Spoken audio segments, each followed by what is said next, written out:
Attaque terroriste à Paris contre Charlie Hebdo. Attaque contre la liberté de la presse. Bonsoir mesdames et messieurs et cordial bienvenue à notre commentaire médiatique.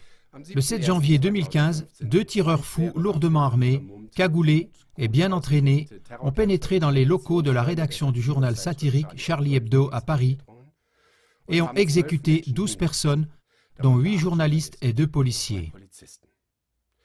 Le président de la République française, François Hollande, a parlé d'un acte terroriste et les masses-médias occidentaux parlent à l'unisson littéralement d'une agression contre la liberté de la presse.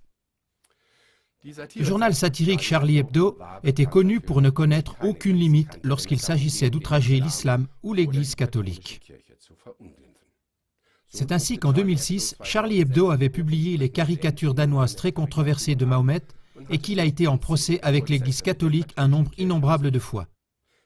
C'est pour cela que malgré l'indignation générale au sujet de l'attentat, il y a aussi eu des critiques à l'encontre du journal lui-même. C'est ainsi que Tony Barber, le rédacteur en chef du journal britannique The Financial Times, a parlé dans un article de l'irresponsabilité de cette feuille satirique. En ce qui concerne la liberté de la presse, pour laquelle nos médias s'investissent maintenant avec autant de véhémence, il semblerait que dans des situations similaires à d'autres endroits, ils ne le prennent pas autant au sérieux. Par exemple, en 2013, le Stuttgarter Zeitung avait essuyé de violentes protestations lorsqu'il avait publié une caricature du Premier ministre israélien Netanyahou avec l'affirmation que sa politique empoisonnerait le processus de paix avec les Palestiniens. À l'époque, l'ambassade israélienne avait accusé les caricatures d'antisémitisme, ce qui avait eu pour conséquence que le Stuttgarter Zeitung s'était incliné et avait présenté ses excuses dans ses colonnes. Par contre, lorsqu'il s'agit de l'islam, nos médias ne semblent pas être aussi émotifs face aux ressentis des lecteurs. Charlie Hebdo a été convié de toutes parts à continuer avec la même intensité. Malgré l'attentat terroriste, une nouvelle édition devrait sortir la semaine prochaine avec un tirage d'1 million d'exemplaires au lieu des 60 000 habituels. C'est une augmentation de tirage de 1666%. Nous ne faisons pas seulement des observations similaires sur la liberté de la presse, mais aussi sur la liberté culturelle. Qu'en est-il, par exemple, de la liberté culturelle de Günter Grass lorsqu'il a osé critiquer dans un poème la politique du gouvernement israélien?